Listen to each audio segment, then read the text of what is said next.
like sports? Do you like beer? Do you love sports and beer? Then you're exactly where you need to be. This is the Huebs, Views, and Brews show on 1252 Sports Chicago. Cheers.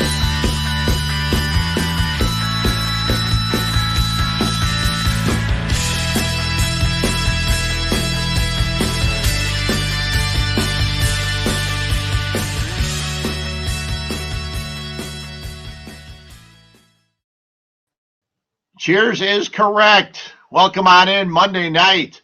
Huebs, Views, and Brews. And yes, indeed, I'm back here in my basement after 4 hours on ESPN 1000 this afternoon. We'll talk more about that a little bit later. Hell, we'll be talking a lot of stuff that we talked about on the radio because we have two first-place teams in Chicago.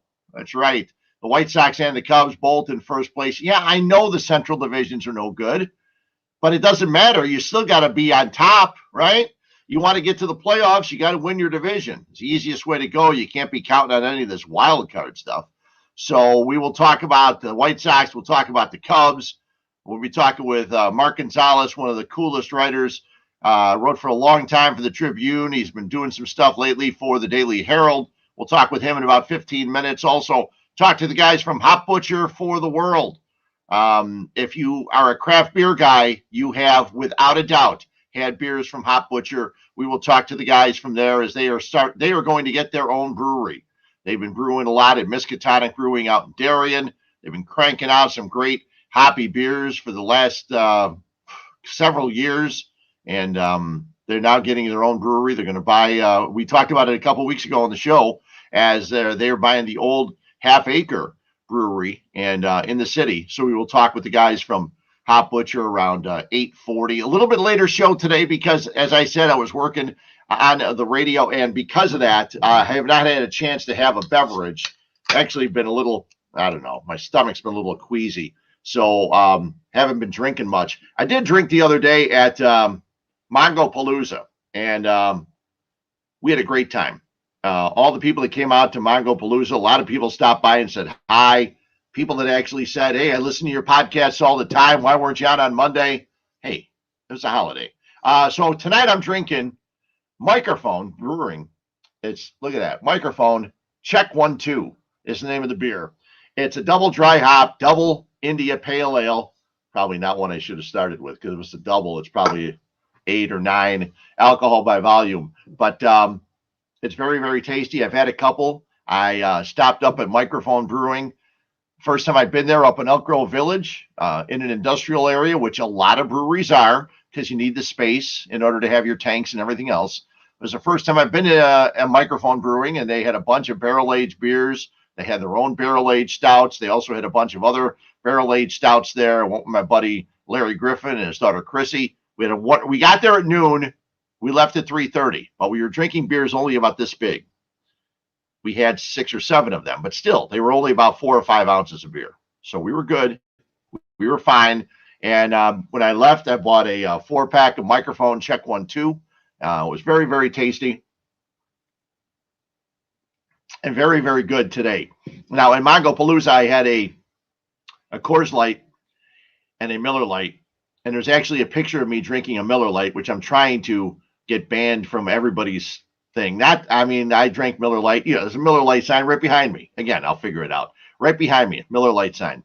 I drank Miller Lite growing up, but now if I'm going to drink a beer or two, it's going to be a craft beer. So, yeah, this is tasty. Microphone Check 1-2. So we'll talk about beer with Hop Butcher in a little bit. The White Sox have the day off. Tony La Russa celebrating. Hopefully not with too much of this. Or wine or whatever Tony's drink of choice is, as he now passes John McGraw for the second most wins of any Major League Baseball manager. And I thought some of the things that happened over the weekend were very interesting. We had a chance to talk about him on the radio on ESPN 1000, but he bunted on Saturday, called for a bunt with runners at first and second, nobody out in the 6th inning after the White Sox had just cut a 4-1 deficit to 4-3. The bunt didn't work very well. Danny Mendick bunted it to the first baseman, who threw to third, got the force out. Next two guys up, Tim Anderson, a fielder's choice, and Nick Madrigal with a ground out. So the White Sox scored 2 in the inning, not enough, and they did not score in the next 3 innings. They lose 4-3. The only loss to the Tigers. It's nice to have the Tigers in your division. Nice to play a 4-game set with the Tigers, but you got to beat them. And they did 3 out of 4 as Dylan Cease got a 3-0 win yesterday over the Detroit Tigers Sunday. And Dylan Cease loves pitching against the Tigers. I think he has 12 victories in his career. He is 7-0 against the Detroit Tigers with, I think it's a 191 earned run average against Detroit. 7 starts, 7 victories. And it was nice to see Adam Engel back, wasn't it? For years, I said, this Adam Engel, if he could just hit 250, his glove plays in the outfield, his bat, 250 would be nice. Last year, in the 60-game season, he hit 295. It was nice to see. He hit very, very well. And now he's finally back after a hamstring injury in spring training. Also had an injury. He hurt himself again during the rehab. He's back, and what's he do in the very first game? Robs a home run. And it was nice to see. He is one heck of an outfielder for the White Sox. Will really help. His bat will help. Sox can use some more hitting. Still way down in average in hitting, the White Sox as a team. But they're winning games. Right now, the White Sox on top of the division, 36-23. They have a 4-game lead over Cleveland, while in the National League, the Cubs are tied with Milwaukee.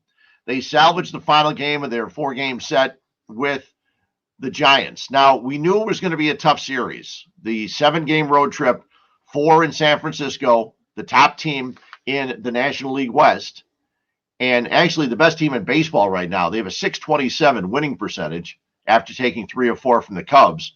Tampa Bay's is .623. So the Giants, to everyone's surprise, the best team stats-wise in baseball right now. So they took 3 out of 4 from the Cubs. The Cubs did salvage the final game yesterday. And how about Patrick Wisdom? Patrick Wisdom, 29-year-old, who comes up and he has in his first 7 games, his first 8 games with the Cubs, he has 7 home runs. He got named Player of the Week earlier today.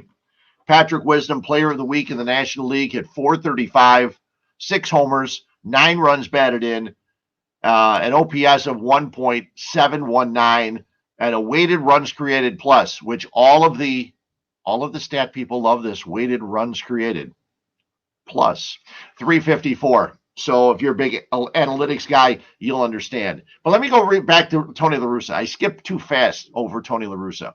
And we're going to talk more Sox and Cubs with Mark Gonzales in just a couple minutes. But the one thing about La Russa is, and I had mentioned this before on some of the earlier podcasts, when La Russa was here in '83, I was covering the White Sox for Sports Phone well before the Score started. And Tony was not a fun guy to cover because he was very set in his ways. You would ask him, hey, Tony, team started hitting the ball. Is this going to help as they get ready for a road trip? I only want to talk about today's game. I don't want to talk about anything else. No other game is important. I just want to talk about today's game. Well, you lost 3-0, Tony. He got some hits, but I only want to talk about today's game. So anyway, he was kind of a pain to talk with, but obviously he has won the second most number of games of any major league manager, as he passed John McGraw the other day. And he came to the right place. He came to the White Sox, came back to the White Sox. It was nice to see him set the record wearing the uniforms that they wore back in '83. And I thought that was very appropriate. He was also very considerate, saying that the players have accepted him. He's come back here, and the players have accepted him. He really enjoys that. He enjoys his time with the players, and that's been a lot of fun to see. And I think the players all lining up to congratulate him afterwards was nice. Adam Engel actually went and grabbed his jersey as they were piling all the jerseys up to wash him. He goes, no, give me my jersey. I need the skipper to sign it. So he had Tony La Russa sign it. He says, listen, I want to save this one. He goes, I was a part of the victory that got Tony to the record. So I thought that was very, very cool.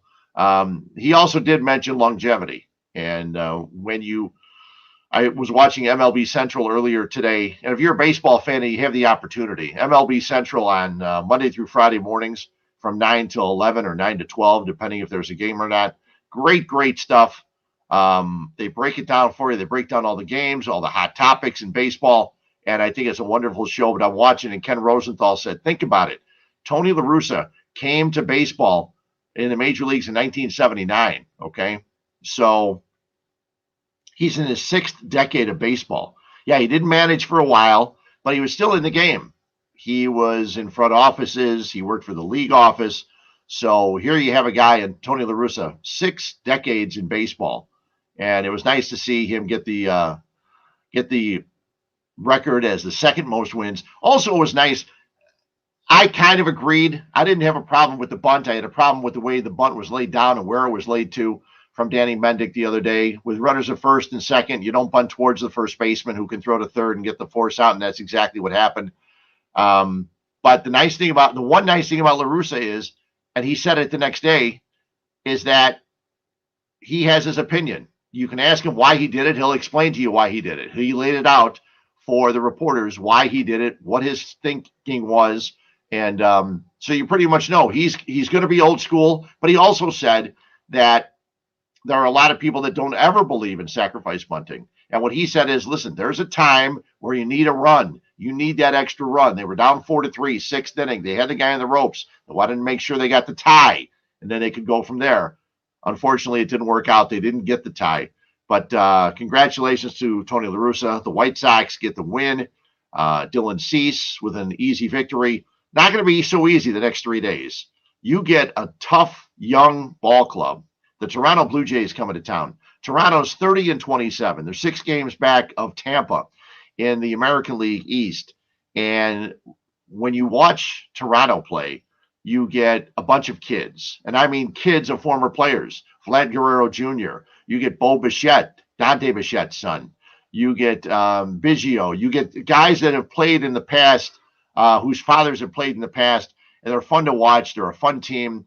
They'll go against Ryu on Thursday, I think it is, Wednesday or Thursday. The White Sox have their rotation set up pretty nice. So we'll see. Carlos Rodon will go in the first game on Tuesday and see what the White Sox can do as they have today off. They're 4 games up on Cleveland. Let's see how things go. And looking forward to a nice series against them. And then they get to play Detroit again. So you can get on a nice little roll here, open up some space on an Indians team that is struggling. Let's talk more baseball, because sitting in press boxes for years and years, I used to see this guy. And then after that, we would talk to him on the Murph and Fred show in the mornings on The Score and on ESPN. Nice to bring in Mark Gonzales. Mark, how you doing tonight? Doing well, Fred. How about you? I'm doing great. It's nice to see 2 baseball teams in first place. I was reading some of your stuff from the Daily Herald. Nice to see some of your stuff coming in. And it's that time of year where everybody starts to say, can these teams hold on to it? The White Sox, you would think they're a team that was expected to be in first. But the Cubs being in first place right now, especially with all their injuries, that's another question, isn't it? Yeah, it is. It's been a fascinating landscape in this town. The White Sox, we all know about them and how they were ascending toward the elite status in the American League. But the Cubs, it was supposed to be a different story. And I think they've taken advantage of the struggles of the Cardinals and the Brewers while overcoming their own injuries and some of their poor individual performances early to take the lead in the National League Central. Having said that, we still got 4 months to go and anything can happen. Yeah, well, the funny thing is, too, you look at it, the Cubs right now have played, they're 33-26. Even my math, that comes out to 59 games. That means they got 103 left. We're not even, we're barely to what we were last year. So you still got 103 games. And the biggest question is, what's going to happen comes trade deadline? We talked to Jesse Rogers on ESPN today, and even he said, he goes, we're all guessing right now. It's still 2 months or a month and, 7 weeks until the trade deadline. But Chris Bryant hasn't made the Jed Hoyer's job any easier, has he? No, and good for Chris, because let's face it, the years his numbers were down, he was hurt. And a guy like him, you're hurt with some injuries that affect your swing. That's going to affect your numbers. And to his credit, he has stayed healthy this year. He also made an adjustment as far as attacking the high pitch that he was missing. He's smacking that. They're not getting it past him. And you see the results. I just think that, right now he's in that top three under MVP consideration, although we have 4 months left. So Yeah. anything can happen, but it's nice to see him rebound from his injuries. Do you think there's any chance? A lot of people think that, it's gone out the barn door, that there's no way he's going to end up re-signing here. Do you think there's any chance that when it comes down to it, that he ends up re-signing a deal here? I don't see it. I really don't. I just think there's too many variables right now, especially he's in the prime of his career. Yeah. Every player plays toward that one big payday. This is his, and I think given what the Cubs have done the past 2-3 years, Darvish was the last guy they really went out and gave big bucks to. Since then, they've kind of been streamlining a bit, going short term at the same time. You see the revolving door relievers. It's an audition, and that leads me to believe that the first chance you see this team slipping, they're going to move some guys. Because they've been playing well, and they share the first place spot with Milwaukee. I've been talking the last couple of weeks, and I know people say you're not a Cub fan, so that's why you would say that. But if you're going to try to play and try to win, would it be the worst thing to keep him all year long and lose him? Because then you would get an extra draft pick. And I know you can't trade draft picks or anything like that, but because you lose a guy like that, you'd get a draft pick, which could end up being better than something you get for him in a trade. Yeah, and I think that's the one thing you have to look at is what are you being offered now, knowing that the team that acquires them might not be able to retain him. So you look at what's being offered as opposed to what you have in hand, assuming that he doesn't re-sign, but you tender him an offer for 2022, you have the draft pick. And I think that also goes to the Baez and Rizzo. Let me ask you a silly question, because someone mentioned it to us about a week or so ago. Would it be the worst thing for the White Sox to look at him for the rest of the year, that extra bat? Because no matter what they say, I can't imagine that Eloy or Luis Robert, even if they do come back, are going to be worth a lot near the end of the season. You make a great point as far as the two guys coming back. In regards to Chris, I think everything should be on the table for the White Sox. This could be their year, and if you have one little problem, why not shore it up? And this guy is proven he can play all three outfield positions, which would be a tremendous asset to the White Sox. And always the question is going to be, what are you going to give up? And in this case, it could be similar to what happened in 2017, where the Cubs would be asking for a lot, like the White Sox did. Yeah. When you move Jose Quintana. It's got to be a win-win situation for the Cubs in order to do this. Yeah, I would think so. You look at it with the Cubs, and I think of all the things that have surprised me. I mean, you followed the team for a lot. We were at the Tribune, and one of the things that was talked about a lot with Theo and Jed, despite winning, they never really developed pitchers. And it looks like you have Adbert Alzolay, who's pitching later on tonight. He's 3-1 in his last couple outings. I think he's gone into the fifth inning in all but one of his 10 starts this year so far. And that's nice to see, because finally there's a pitcher that the Cubs organization has developed. And I think there's a couple others. One of the guys that we saw the other day, the guy made his major league debut. He was a guy that was actually developed in the Cubs system. You think slowly but surely they're starting to get guys? It's just taking a little bit of time? Well, that's the hope, and I wouldn't get too excited yet because they're in contention. But let's see what happens in the next 2 months when the games are scrutinized more. And then you really see who can handle the pressure and who can't. I've always been an Alzolay fan. I think he would have been making an impact sooner had he not gotten hurt. In 2018, he had a lat injury, and we all know how delicate that is. Then he had recurring pain the following spring. So he really lost 2 years there. I don't count last year because last year I think it was a valuable learning year. The guys down at South Bend who worked with them deserve a ton of credit because they really added another dimension to this guy's repertoire with that slider that's dive bombs in the strike zone and makes hitters look silly. So I'm all on board with him. I wish Ross would let him pitch deeper, but I'm not the pitching coach or the manager. Yeah, and it's funny because he has actually gotten, like I said, pretty deep, which you look at the first 3 games of that Giants series, and none of the starters could get deep. And yesterday, it looked like it was going to be the same way with Hendricks, but he straightened things out, gave up just 1 hit in the last 3 innings. And actually, you look at it, I saw the stat today. I couldn't believe it was correct. But Hendricks, 6 of his last 7 starts are quality starts. So after a real rough start, which was not expected, after a really rough start and a lot of tough first innings, he's actually come along, and they're going to need him down the stretch because with him and Alzolay, they still need somebody else to come through between either Davies or Arrieta. And, Trevor Wilson has his problems medically wise and stuff like that. So it's not going to be easy going forward with the staff. No, especially when you're already dipping into that bullpen so early and so often. I mean, you don't want to burn those guys out, and that's the path they're on right now because the inability of the 3 guys you mentioned, the pitch deep into the games. And so you're going to need a lot of help. And I think it all starts with getting some contributions from 2 starters, because just one isn't going to do it at this point, because these guys, remember, they didn't pitch much last year, and then you're tacking on a full season. You're going to need a lot more arms. You need those starters to go deeper. Okay. Now, I'm an old guy, and sometimes I forget things. I was talking about La Russa covering him in 83. Where were you in 1983? I was a hot shot in the Bay Area, on the verge of graduating from San Jose State University.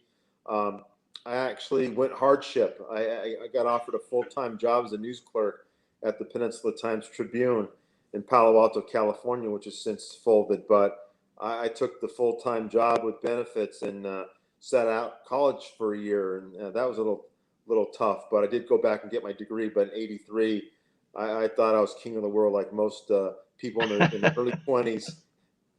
Now, you grew up on the West Coast, right? Yes, I did. Yeah. I mean, my dad was out there for the longest time. He was out in my brother was in Belmont for a little while, which is right there near Palo Alto. My dad was in San Ramon, Walnut Creek, Concord, all those places. People that have not been to that area of the country, just a gorgeous, gorgeous area. Yeah, it's beautiful. It's changed a little bit, but Belmont I'm familiar with. Beautiful, beautiful town. And then on the East Bay, that side, that corridor, it's just as beautiful. But I will warn you, housing prices now are through the stratosphere. Yeah. No, it's unbelievable how much you need to make to live out in that area, not far from San Jose, Silicon Valley, and everything else. So the White Sox, Tony La Russa gets the record or moves it past John McGraw for the record. One of these days we'll sit down and argue for hours, but I've always been one of those guys that I'm never really sure how much managers mean to baseball teams, because I don't think the Cubs won because of Joe Madden. I don't think they lost because of him. I don't think the White Sox are winning now because of Tony La Russa. I think a lot of times it's just not screwing up. Ozzie Guillen had said back in, when the Sox were winning, he said, listen, when we lose, blame me. When we win, it's the players that help us win. And he was taking all the pressure off the players. What Tony La Russa has done this year, I know not knowing a rule here and there is a bad thing, calling out your player. But are you surprised he's been able to fit in with this group of guys, with Tim Anderson and Abreu and everybody else that he has right now? A tad, and I say that because we're all familiar with Tony and what he did in his previous tenure with the White Sox going back in the 80s. And I was familiar with him, what he did with the A's in the late 80s and early 90s. And then seeing him across the way when he was with the Cardinals, that he had his way. But I think he's adjusted somewhat. You can hold him accountable for some losses there, but the guys play hard for him. And I think that's the bottom line, that they may not agree with him 100%, but they play hard for him all the time. And if Tony sees a guy loafing, he's going to take him out. And I don't think we've had that situation at all this year. No, which is funny because we did have it with Renteria a few times in the previous regime. So it's interesting that it has not happened with him. The old school bunting. I know, as we were growing up, bunting a guy over was always a good play. And then analytics got into the game, and all of a sudden, never give out and out, all this kind of stuff. What were your thoughts on the sacrifice bunting overall? It seemed like Tony did a pretty good job explaining what he was thinking the other day. Yeah, I didn't like it because there were a lot of factors that went into it. I think most of all was the guy on the mound, Holland, who hasn't been a premier reliever, and he was struggling quite a bit. I thought, they had him on the ropes. Take advantage of him. And I was shocked that Jason Benetti pounced on the decision to bunt right away, because usually they're pretty favorable toward the manager. But Yeah. I understand where Tony's coming from, because the table, was set up for those guys to drive in behind Mendick. But I just thought they had Holland on the ropes, and it was time to put him away, and they gave up an out. One of the biggest things in baseball right now, I know Major League Baseball is saying that they got to stop the pitchers from putting stuff on the ball. Over the last couple of weeks, we've heard in Sports Illustrated, one former pitcher says between 80 and 85 or 80 and 90 pitchers, percent of the pitchers in baseball are using stuff on the ball, increasing their spin rates and all the other things because they're able to check it with the Rapsodo and everything else. We were talking, we played a cut from Nick Castellanos the other day, and Castellanos said, listen, if baseball wants to stop it, they could. They really don't want to stop it as much as they say they want to. They say they're going to crack down. Do you expect something to happen over the next couple of weeks? Well, how do you do it? Do you line up the pitchers in a row for them to be inspected by the umpires before each game? Have them straddle the foul lines and line them up? Yeah. I mean, it's I almost know. like inspect for cleats. But I just think issues become a 18-wheeler without brakes, and how do you stop it, and to what extent do you stop it and enforce it?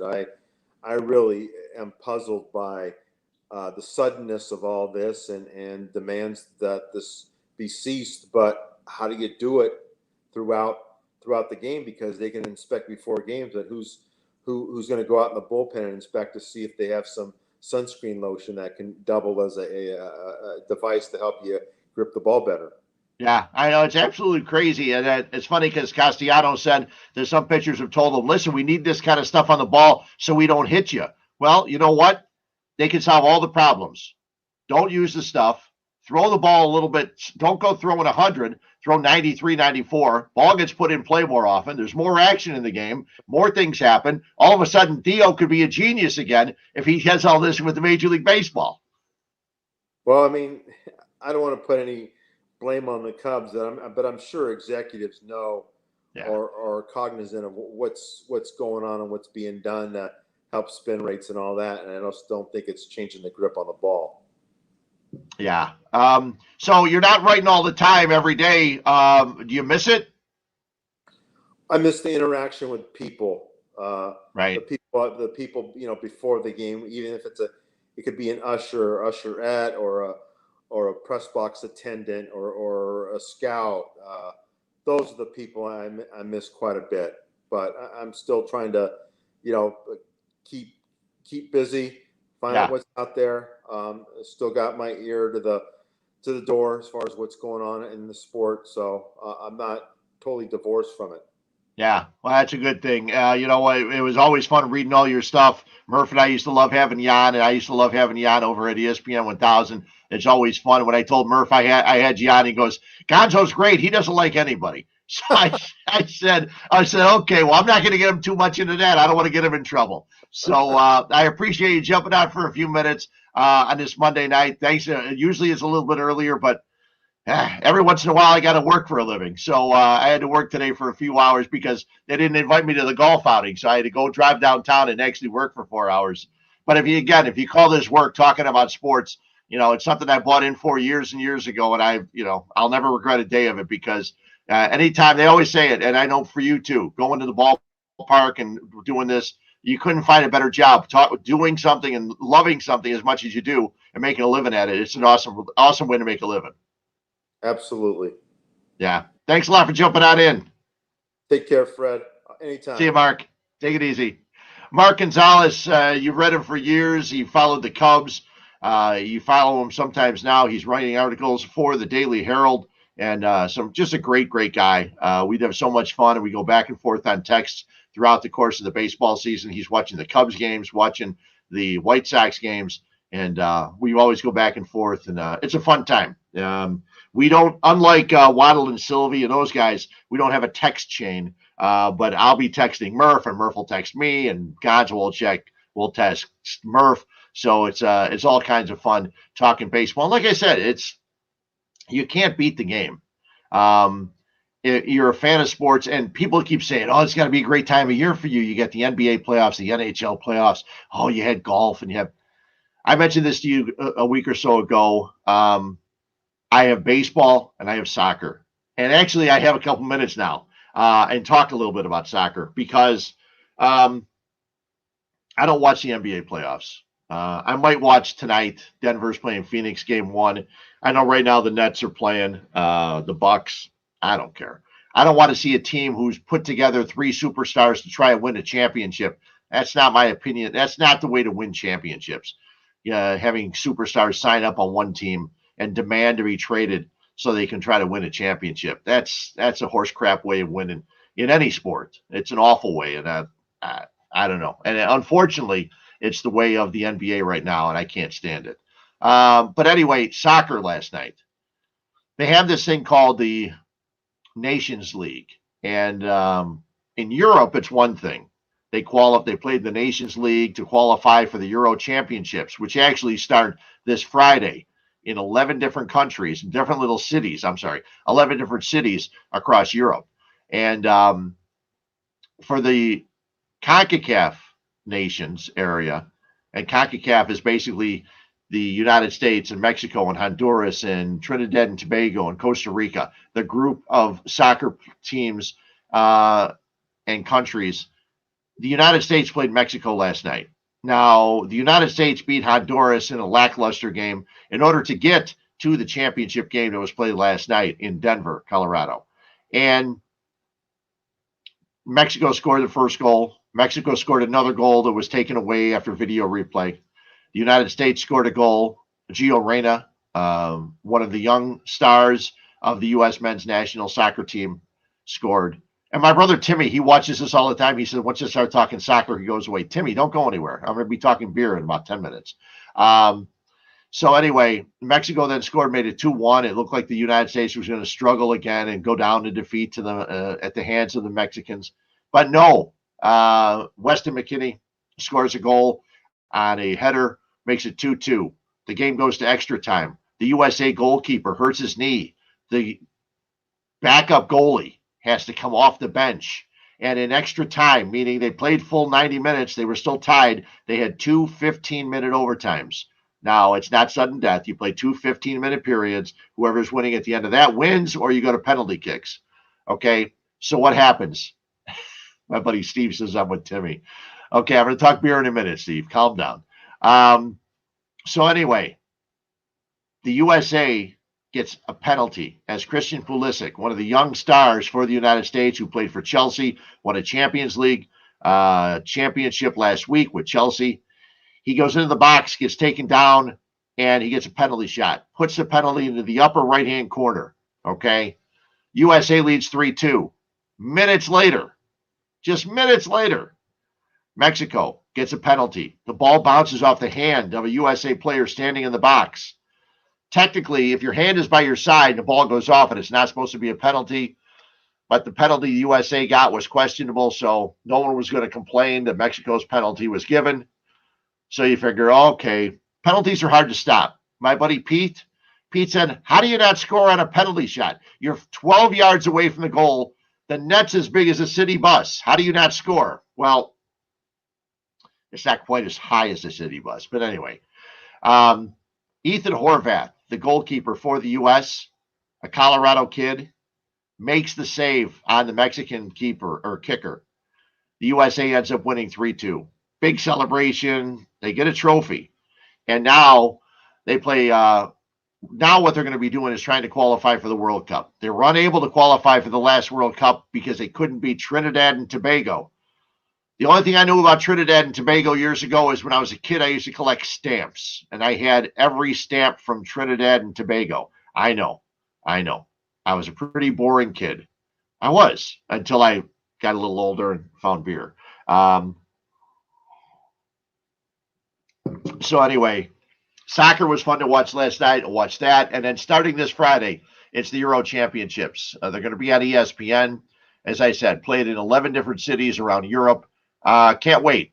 The Germans are in it. And Germany, their under-21 team, just won the under-21 Euro championships. They beat Portugal the other day. So they're all geeked up. I was wearing my German stuff, walking through the halls of the house, nowhere else.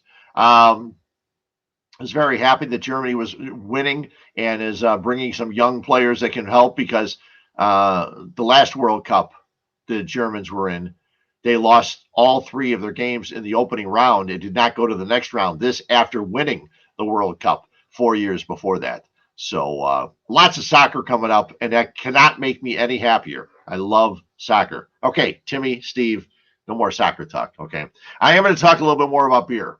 Okay, because we are going to talk with the guys from Hop Butcher in just a little bit. But if you've ever been to Willow Springs, the Willow Springs area, just south of Willow Springs Road, just south of 55, you'll find Imperial Oak Brewing. And Imperial Oak Brewing is an awesome little place. I went there one day after working on a Saturday, had a flight of 4 beers, they had a taco truck there, had a couple of actually I had a burrito that day. Had a burrito, had a few of their beers, just a wonderful little place. And I had met the owner's son. I got to know a little bit, Antonio, who's actually working at Afterthought Brewing right now. They just opened up a new tap room, Afterthought, just a little bit north of me. I'm in Downers Grove. They're a little bit north of here. But Imperial Oak, I'm pretty sure I have this right. Imperial Oak owned by the same people that own Brixie's in Brookfield. Now, Brixie's was there for the longest time in Brookfield, right on Ogden Avenue. And I remember stopping at Brixie's one day and getting a chance to meet the brewer from Solemn Oath Brewing, whose name happened to be John Barley. I swear to God, it was John Barley. And so Imperial Oak now has opened up their Brookfield location. And I just saw it online today. They are canning Quiet Giant. It's a barrel-aged 2021 anniversary ale and is available at the Brookfield Imperial Oak. I have not been there yet. I plan on getting there soon. The summer months are going to lend time for me to get to a lot of other breweries. Imperial Oak in Brookfield is one of them. I'm happy I was able to stop at Microphone, as I mentioned, the beer I'm drinking there right now. Microphone, check 1, 2. Very, very tasty beer. I am going a little slow. My stomach was bothering me a little bit. I was in the sun a little bit. Can you see? This is the color I usually am, really pale white, and this is the color my forehead is now. If you're watching on YouTube or on Twitch or on my Facebook, you can see I'm very, very red, and I'm not meant to be that red. But what I did was I helped MC Mongopalooza the other day. And when I say MC, I made a couple of announcements. I introduced the Chicago Six with Dan Hampton and Otis Wilson. And one of their a guitar went down, so I had to fill some time. And the one thing people always know about me is I can talk.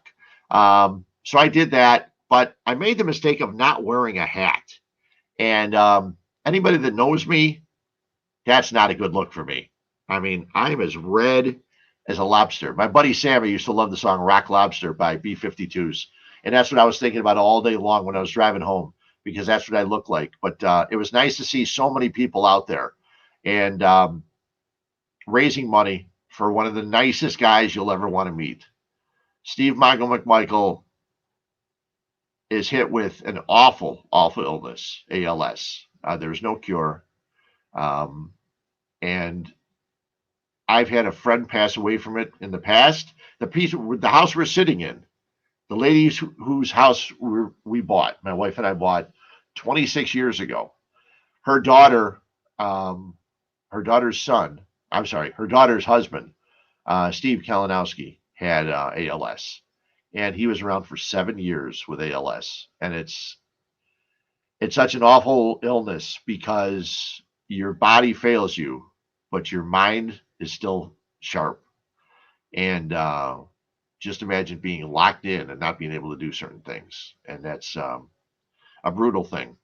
But Steve was out there. He was singing the songs from the Chicago Six, not on stage. He was in front of the stage watching as the guys were playing.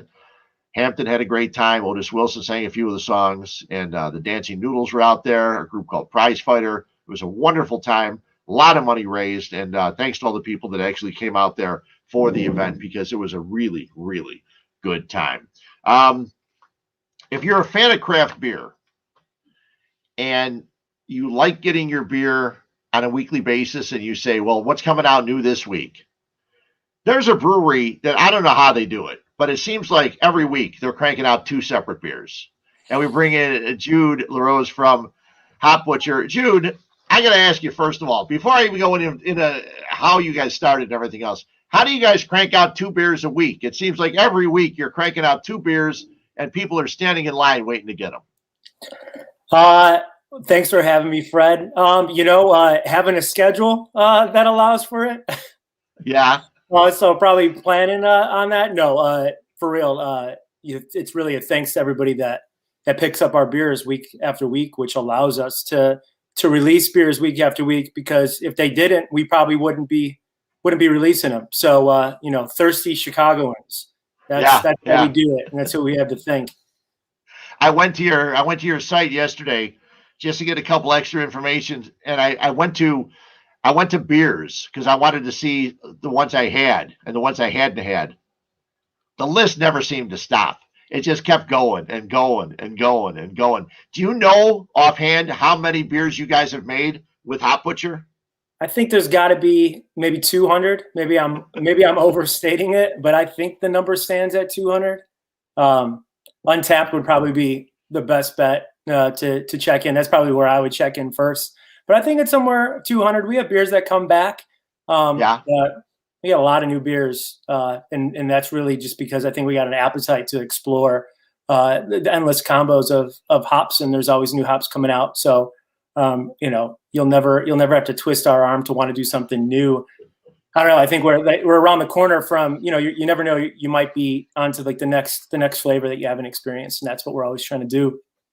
Well, and that's the funny thing too, because you mentioned, I've told people I am really bad at being a guy that says, okay, I can smell this, I can smell that. I'm not that kind of guy. I will taste something and I'll say, okay, I like this taste. I don't like this as much, things like that. And people will always tell me it's got, Simcoe hops or it has Citra hops and things like that. I said, okay, I kind of think I understand what that's going to give. How did you get so into this? Were you just a beer drinker that you learned all this stuff? This might sound, I don't know if it's funny or absurd, or I don't know what the adjective, but drinking a lot. Okay. I'd say drinking a lot is really kind of like where it started to develop. But I mean, what it was is, we were coming up at a cool time in craft beer where like Mikkeller was coming up with single hop series, and more focus started to be placed on hops, and you started to see beers that were single hopped. So you got a feel for really what those were. But like all those home brewing books, how to brew, tasting beer. I think what a lot of it was drinking beer and then reading reviews on beers or seeing what the brewery was saying about things.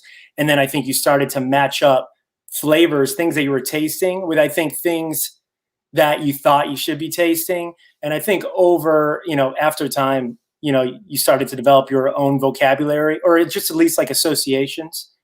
So, if anyone ever asks, I always say it helps to drink beer a lot and know what's in it, and that's why a lot of times too, any brewery, since 2014, when we first kind of like hatched the idea for this brewery, anytime you'd see like Pipeworks, brewed with Vic Secret for the first time, and we had read about it, but we never brewed with it, we'd immediately go to the stores and pick up that beer. And then whatever difference we were getting in that beer, it was, we just had conversation with each other like, all right, this is Vic Secret. And then we kind of went on from there. So it's just really, I think we're always trying to educate ourselves by drinking.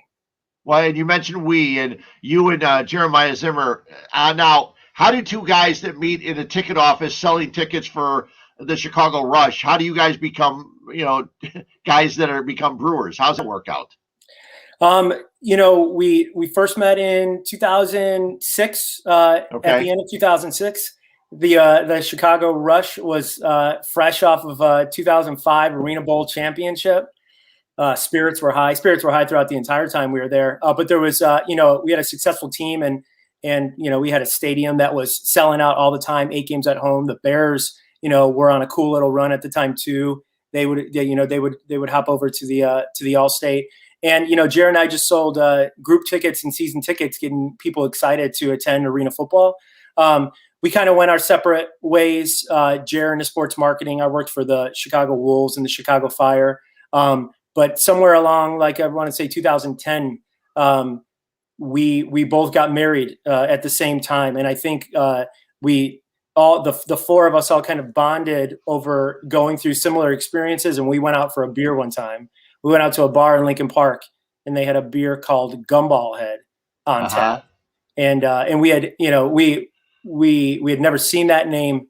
We thought it might taste like gumball, like gum, right? Yeah. We didn't even know who Three Floyds was at the time, and we drank it. We were blown away with it, and that kind of set off each of us like on a little journey of drinking beer, and then eventually making some batches of beer at home.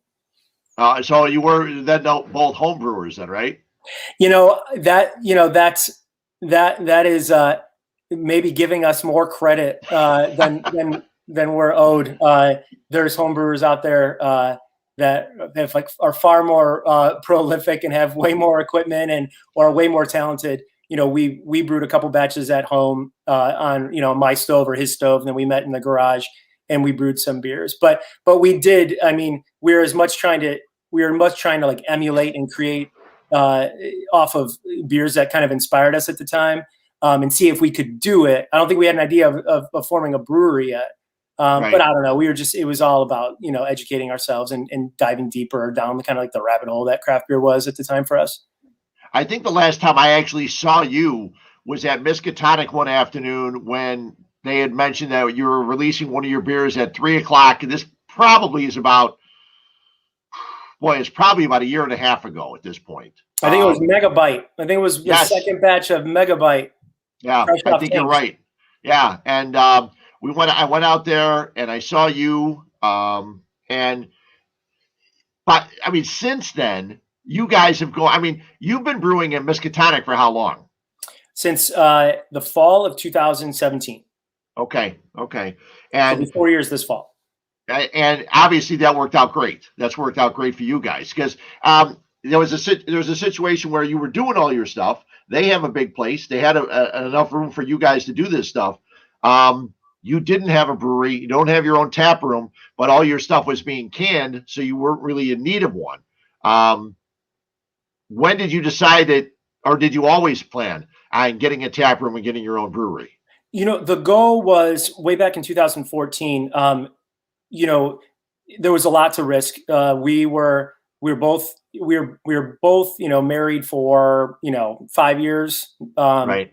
I don't know if my math's actually accurate. We both had one child at the time, and we were both working full-time jobs.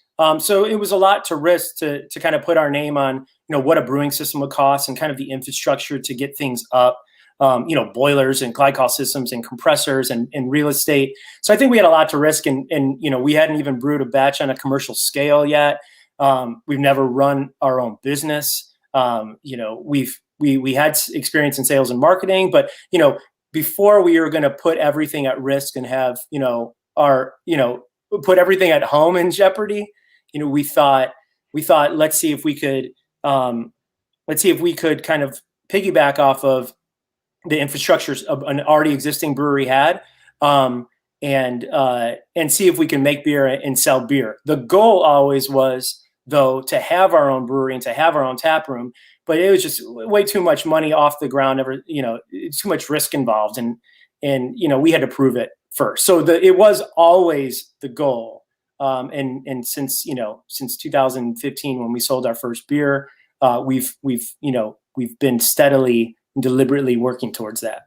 Well, one of the big stories in beer, and I know Josh Noel, who obviously I've been following Josh since he's been writing, about beer even before he did the book on Goose Island and everything else like that. And I've had a chance to sit down and have some beers with him. But when I saw the story in the paper a couple of weeks ago that you guys were buying Half Acre's place, I found that really exciting and interesting. Obviously, you guys got to be really excited. It's wild news, Fred. It's crazy news. I mean, I think I don't know that they are always at the top, right, in terms of who we looked up to, where we cut our teeth, the beers we sought out. They're always the epitome of cool. And I think like we took a lot of cues from them. We brewed just north of them, so access to their beers in their tap room was pretty easy. I lived just a couple blocks down. So it was more than a couple blocks down, but I lived in the same neighborhood. So I lived in that shop, and we get ask for endless amounts of samples in the store with everybody that worked at the shop. And whenever we had an opportunity to go into the tap room, we'd always get beers. When we opened our first checking account down the street at a Chase down the street, we kind of celebrated. It was a big deal for us to have our own checking account. Every Friday I'd leave the fire and I'd look forward to whatever Half Acre released that Friday, and a growler fill and pizza off Montrose. And that was our Friday night. So, to have an opportunity, we are looking for a brewery. It would be great to have a brewery in Lincoln Square, Ravenswood, North Center, to have the brewery that you looked up the most provide you an opportunity, to move into their, where it started for them, their original location is completely wild. Yeah. We're stoked.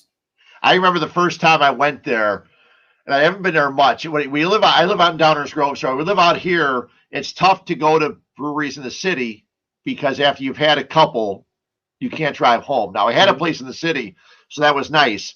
So I was able to go to places like Corridor and Dry Hop and a bunch of other stuff and walk to the L and things like that. And a lot of the beer fests, I would stay down in my condo, but I don't have that anymore. But I remember the first time I went to Half Acre, and it was the middle of the afternoon, and I sat down, and there was a lady sitting next to me who I knew so much more about beer than I did.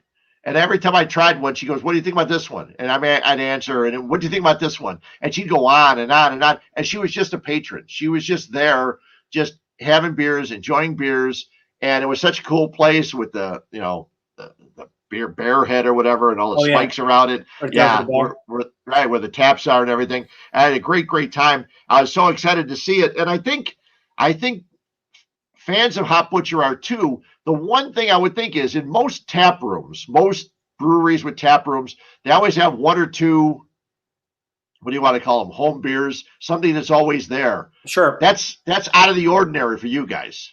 It is. We don't have any one beer that's available 12 months of the year. There'll be, there's a couple beers that I'll consider or will consider to be on our Mount Rushmore of beers. We've got our own goats, right? And those come through maybe 2 or 3 times every year. But yeah, we don't have, at Lincoln's tap room, there's Space, IPA, which is only available there, or, like Daisy Cutter is available nonstop, or Rev has Anti-Hero. We don't have one of those, but I think the closest we have is something that comes back every now and then. Never say never for it. I think, just the time that we kind of came up as a brewery, you started to see more of the culture of beer revolve around fresh releases all the time. With all the ingredients out there, with all the craft maltsters, you can get malt that doesn't just come from one supplier. Now you can get it from all over the country and really kind of drink the terroir of that state. If we wanted to brew a California IPA, we can get California malt, get hops from the Pacific Northwest. You make beers really place and time. So, there's so many opportunities and so many moving parts to create something new all the time. I think that we were always, we've gravitated toward that. But at the same time too, if we created something like Anti-Hero or Daisy Cutter, that would be pretty rad to say. So maybe there's something like that in the future. Who knows? Well, it's funny too, because when people ask me my go-to, because they'll always ask me, they say, "Do you have one go-to? If you go to the store, you're going to a picnic or something, you grow in, and it'll be Anti-Hero usually." And that's usually what I'll grab. And, I've always got a Daisy Cutter or Anti-Hero in the fridge. There's always some, because when I drink them, I have too many refrigerators in the house, so I split them up. And speaking of that, I got yelled at by numerous Hop Butcher fans because when I go, I'll buy a 4-pack. I'll go to Orange and Brew, or I'll go somewhere and I'll buy a 4-pack, and I'll drink 1 or 2, and I'll put one in my refrigerator in the garage. So before the show, I went and started. I didn't bring them in, but I looked at the dates. I have a Blazed Orange from April, and I have a New Fallen from January. and I was drinking this has to be last year. I think I was drinking a Tavern Cut, but it wasn't the most recent one you had released at that time. It was the one you had done before that. And Right people were like yelling at me. How can you why don't you drink it right away? I said, listen, I can only drink so much at a time. And I like pulling them out. And the thing is, I don't know about you, and I know that, drinking it fresh, but they don't seem to lose any flavor for me. I mean, is there a secret that they should be drank at a certain period of time, or is that all just hype? I don't know. I think that's the great thing is that it could be your choice. You could drink one can, 3 days fresh. When can you drink a beer days fresh unless you drink it days fresh, right? And have that experience. You could wait another 7 days and drink it a week later. You could drink it 2 weeks later. You could drink it a month later. We go through, and our brewers go through, steps to ensure that beer rocks for 30 to 60 to 90 days, that the dissolved oxygen, which would be the main deteriorator of a beer that would cause a beer to lose its freshness and its brightness, we, strive to always keep that low. We take measurements of that from the tanks. Through, it can also pick up oxygen when it's being canned. We take measurements there to make sure that that's low and within spec, so that when you get the beers, and if you keep them cold, you've got 30 to 60 days. Those beers will change, not for the worse. I mean, it is a living thing. Things will round out. One hop might come to the forefront. One hop might come to the, might go to the background. The bitterness, might round out a little bit, especially cold. But no, I mean, I think that Blaze that you have in your fridge since April, I bet you it still tastes great. New Fallen from January, if kept cold, I would be interested to see where that is. But back in a couple years ago, there was an idea, a little wives' tale, that you had to drink them within 2 days or they fell off. And hazy beers, especially some of the steps that breweries are taking to ensure freshness. Centrifuging beers, the shelf stability on these beers are 30, 60, sometimes even 90 days. So how about your fans? Take it easy on Fred, but also probably on the goodness of their heart, making sure that, you drink things as, within a realm of freshness. So thanks to everybody around. Now, the funny thing too is, as you just mentioned, it's different with hoppy beers and hazy beers than it is with lagers. Because I had a chance in 2018, I went to Wiesbadener in Freising, Germany, the oldest brewery in the world. It's not far from Munich. I took a 17-minute bus ride, and I went through their brewery tour, and I asked them, I said, the beer you brewed today, in a year from today, how will that taste? He goes, it'll taste just like today. I go, how about in 2 years or a year and a half? He said, our brewers will be able to tell the difference. He goes, people drinking it won't be able to tell. And obviously that's different with lagers than it is with hoppy beers, I guess, and with hazy beers, right? I would say, in my experience, as a beer drinker, that lagers are sturdier than hoppy beers. And those brewers at Weihenstephan or Weihenstephan, I mean, they've got it down, So that doesn't surprise me. But I would say, I mean, I don't know this. I don't exactly know the science behind it. And lagers do have hops, various degrees of hopping, and hops can be a preservative. But I tend to, in drinking experience, that lagers are a lot sturdier and seem to last longer. You can see over time where ales or hoppy beers tend to diminish. And also, I mean, like something like a stout, that a stout could oxidize, and the oxidative flavors that it has might produce consonant flavors that work well with darker malts and caramel malts. Whereas like in a hoppy beer, that may not be acceptable or present. So you'll pick that up. But in like a stout, it's just kind of a part of the profile. So it can age for even longer, even though I would say stouts are something too. I would always drink, there's a lot of beer out there, and I agree with you, a beer that I can't even keep up with. But in general, I would say, drink beer fresh, whenever you get the chance, Well, and that just means I can't buy as much when I go. It means I have to buy a little bit and then drink it and go buy more. It's tough not to, Fred. It's I tough. know. It's tough not to. There's There's places so many everywhere. We're in a great Yeah. city for it, you know, and Yeah. you see it and you want to bring it home. I know. But then before you know it, your fridge is just stocked. Sorry, I Yeah, interrupted you.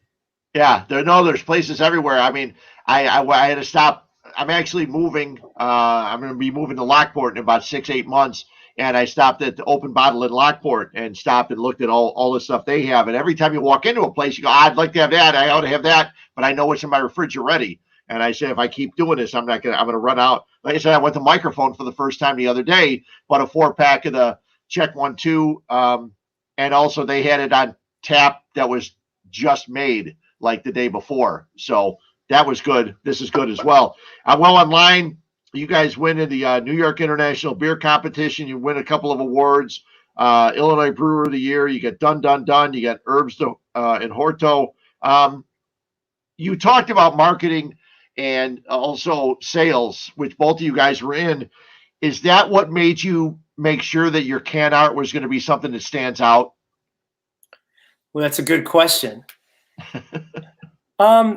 Yeah, I mean, I think maybe it's when it, I think rooted in sales and marketing is always kind of like wanting to position yourself in a certain way. But also at the same time, I think there's creative bones within each of our bodies, that, that's partly why we started the brewery. I mean, it is an outlet of creativity. So it's a real cool feeling to make something out of nothing and then kind of be able to engage with that and have others engage with that too. And it kind of creates this 300-degree cycle of, making and drinking and feedback and sharing and all that type of stuff. So, I mean, there's that outlet. But, going back, our first 3 beers, we had a couple different feels for, what we wanted it to look like. We were definitely influenced by, during that time, 13, 14, beer artwork really started to take off and take on a look. And they turned into own little like advertisements or commercials or posters. And then, when we saw the person who does all of the artwork on our cans, his name is Dan Jetza. He's from the north side of Chicago. So he's a local guy. He made something for 3 Floyd's Apocalypse Cow, and that kind of stuck out in our minds. And we were looking at other artists, and we asked him one time. We just really dug. Like he has a very visceral look. And he's super talented, and just the looks of what he makes is so vibrant. It's so textured. And I think from there we just started with one label, and then we got a good feel for it, and then we ran with it from there. And Dan's made some kick-ass stuff. I mean, I'm sure that I'm sure that some part of our professional careers, like you want something that looks good, tastes good, has a good story. I think that's kind of like the trifecta of like how you'd want to put your best foot forward. So short answer, yes. I don't think anybody can ever walk into a bottle store or a regular store and not be able to immediately tell where Hop Butcher is because of the color of your cans, the artwork on them, and things like that. I made a big list when I was looking today or yesterday, and Cosmic Fountain, A Deeper Dish, New Fallen, Tavern Cut, Fat Bear. I may still have a Fat Bear somewhere. I don't know.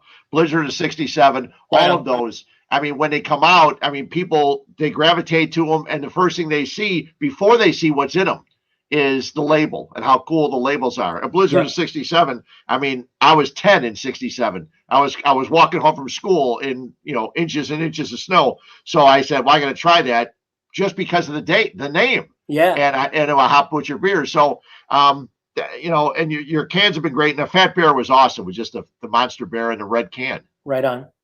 Yeah. And that's brewing up shortly. That's on the schedule. So we have a stout that canned up today that's coming out later this week, brewed with coconut, almonds, and chocolate called Mabo. I saw that. And then once that's done, we're going to go in with Fat Bear. It's funny. I only heard that storm from my parents. My mom and dad said that I was January 11th, 1982. Shouldn't be on my birthday. But that at that time, we have newspapers. That was supposedly like the coldest date in history. The wind chill was, I don't know, negative Yeah. 35 or something. And then, I don't know, that winter of 82 was really cold. But I mean, yeah, you like to think that, like, we have some storytelling behind our beers, but also at the same time, you see the label, and that does set the expectation of what you're about to get into. So, I mean, that's something that we strive for, and that makes it more than beer at that point. It starts to turn into this, I don't know, this gnarly type of like lifestyle idea of like associating with things emotionally. But I don't know whether it's, ties to Chicago or events, like Chicago events, or the food that we eat here, at all the greasy spoons or whatever it is. We're always looking for those ties. And I don't know, I feel that association runs deep through the beer. And I don't know, that's, I feel, where you start to develop connections with things. Yeah. One last question. I kept you a lot longer than I planned on it, but it's been a lot of fun. The Mobula, Imperial Stout, chocolate, coconut, almonds. So it was one of the first things I had on my list. Does that come out next week? Comes out Thursday. Okay. Yeah, 3 beers coming out this week. We'll can Bughouse Square tomorrow, which is a Nelson Sauvin, Citra, Mosaic, Simcoe double IPA. And then we have like a West Coast inspired pale ale that we've brewed several times before, hopped with Citra and Mosaic Cryo and Citra Cryo, called Grid. So a nice slammer. So we got 3 beers coming out this week. Mobula being one of them. Check your stores Thursday and Friday, and we always deliver to like some secret spots on Wednesday with the time that we have left. Usually we'll be at North Riverside Binny's, and then we'll be at some spots in the city like Humboldt House, Wine on Taylor, Printers Row Wine Shops, 2 Foxtrots, one in the West Loop, one in Wicker Park, and 1340 Wine and Spirits off of Madison. That's where you can always find our freshest drops on Wednesday with the time we have left after canning. Yeah, no, it's awesome. And I saw that on the thing. I knew the Mobula, and I'm a big fan of Imperial Stouts, and I'm not a coffee guy. I had one of yours which had coffee in it, and sometimes stouts don't have a lot of coffee, but your Coarse Grind Hustle had a lot of coffee. But what about have you had World's Colombian Coffee Exposition? No. Okay, no. Right on.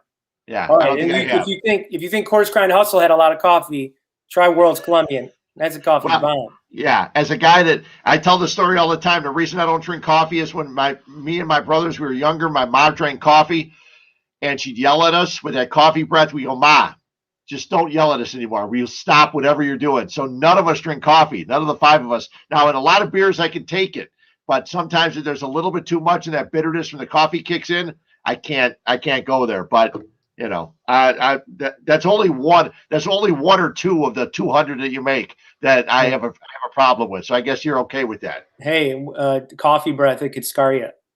No, it's awful. It has. It scarred us all. Jude, appreciate you jumping on. Congratulations on the new place. Cannot wait to get over there and sit down and have a few.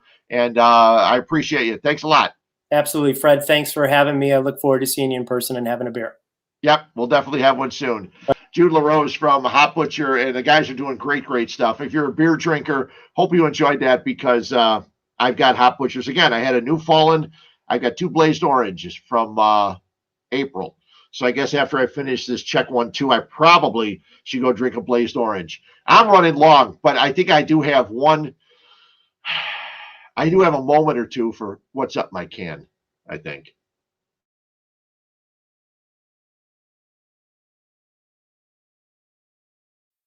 Well, maybe it's just because you're ugly. Ugly? You gotta be kidding me. Oh, come on! Time for What's Up Fred's Can on 1252 Sports Chicago. Okay, I told Mike when we first started, Fat Mike doing the show as he always does, and does an awesome job with all the shows. I was on with on the Grobstein and Schuster Express last night, and then you've got all the shows coming up. Fat Mike Sports Show coming up on Wednesday, and I didn't have a What's Up Fred's Can, and then I started complaining that I've worked 5 days in a row on the radio. And I said, you know what should be up my can is that I'm complaining about working in the radio. How stupid am I? I mean, this is what I've wanted to do my whole life, and I've been doing it, it seems like, for my whole life. The first time I had a chance to work on the radio was I did some stuff for WMAQ back in 1988, and they were changing from a happy talk to all news. And I did their Saturday and Sunday sports show, 4-hour sports show, no commercials, because they were saving all their commercials for when they changed over. So in a 60-minute hour, they had 7 minutes of news and 53 minutes of me. You should hear some of those tapes. Those are quite interesting, coming from Sports Phone after working 59-second reports and then doing 53 minutes of sports talk. I have one where I interviewed David Kaplan from the Windy City Roundball Report and talked to him about a young basketball player named Rob Pelinka, who is now the general manager of the Los Angeles Lakers. And so it's very interesting. But I should never bitch or moan or complain. I worked Thursday and Friday in for Bleck and Abdallah, worked my Saturday show with Brian Hanley, Sunday with Mark Zander, and 4 hours today with Brian Hanley filling in for Waddle and Sylvie on ESPN 1000. Sometimes the preparation for shows is not always fun. And people look at me and they go, you got to be out of your mind. You don't like watching sports? I go, yeah, I do. I love watching sports, but I hate having to watch sports. Some people say, well, you got to talk about the NBA. I said, please, no, I don't want to. Like, I'm going to watch, as soon as I'm done, I'm going to go back and watch a Cub game. Okay. I set the DVR. I won't miss the beginning. But you look at it, and sometimes when you want something else to do on a Friday or a Saturday, but you know you have a Saturday morning show and a Sunday morning show, and you have to watch a game instead of going out with your buddies, meeting Fat Mike and Paul over at Nick and Ivy and pounding a few.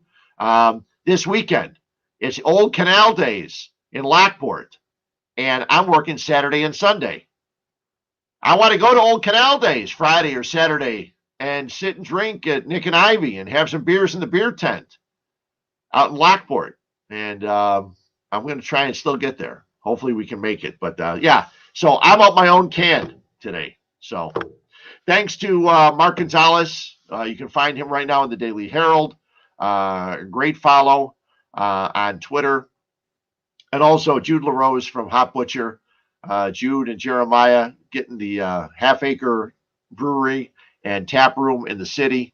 Cannot wait for that to open up. And again, Thursday, they're cranking them out. Mobula, Bughouse Square, and Grid. I know that he didn't say there's coffee in any of those, so there's a good chance I'll be stopping over at my guy Eric over at Orange and Brew on Thursday and picking up some Hot Butcher beer.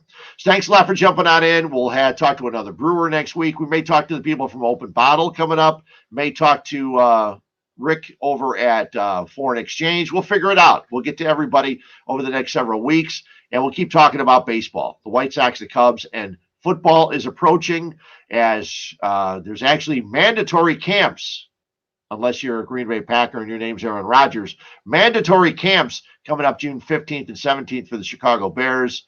David Montgomery says he's got a lot left, and I think Bears fans are excited and looking forward to that. So thanks a lot for jumping on in. Thanks for listening. You can always find us on twitch.tv. You can find us on YouTube. You can find us on Spotify. Thanks for watching each and every week on Huebs, Views, and Brews. Have a good one.